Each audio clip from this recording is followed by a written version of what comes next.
मानविकता हराई देथिबा बेले एक अभावनीय घटना देखा मिली भद्रक जिला तिहिडी ब्लॉक अंतर्गत नरेंद्रपुर ग्राम रे। पूर्वरु लागी रहितबा जमी जमा विवाद को केंद्र करी जड़े 50 वर्षीय महिला सीता सामल को 4 जन मिसी नृशंस भावे माड़ मारिथिबा अभियोग होइछि। अभियोग अनुଯାयी गत 15 तारिख रे नरेंद्रपुर ग्रामर सामल साहि रे विवादीय जमी रे उदय सामल और तांको सहयोगी माने खुंट पुतुथिले। तबे ए नै सीता सामल याकू विरोध करिबारु उभय पक्ष मध्यरे प्रथमे जुक्ति तर्क होइतिला।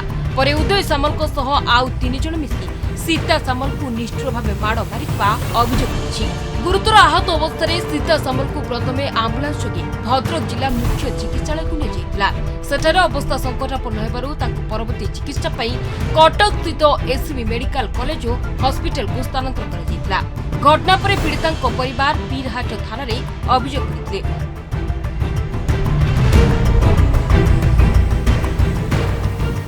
तेज घटना को 7 दिन बीती जाइतिले मध्य ए पर्यंत दोषी विरोध में कौनसी कार्यानुष्ठान निया जाय नथिबारु परिवार पक्षरु 21 जुलाई रे उप विभागीय पुलिस अधिकारी द्वारस्थ होई न्याय पई दाबी करा जायछि।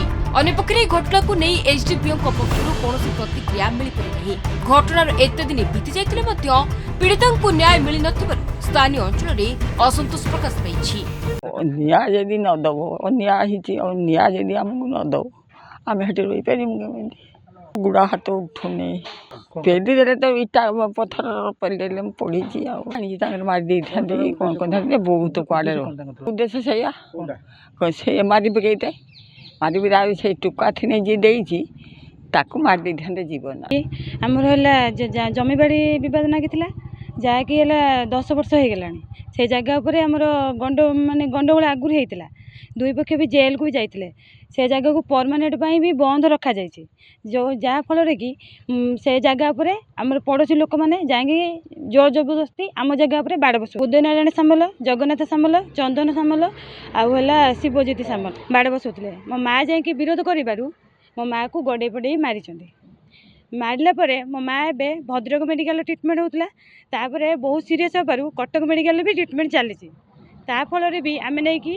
थाना एतला देलु पीरहाट थाना एतला नहीं देलु से आईआईसी रजलिनी मैडम आम कथा किसी भी बुझी ना। ब्यूरो रिपोर्ट अस्मिता टीवी।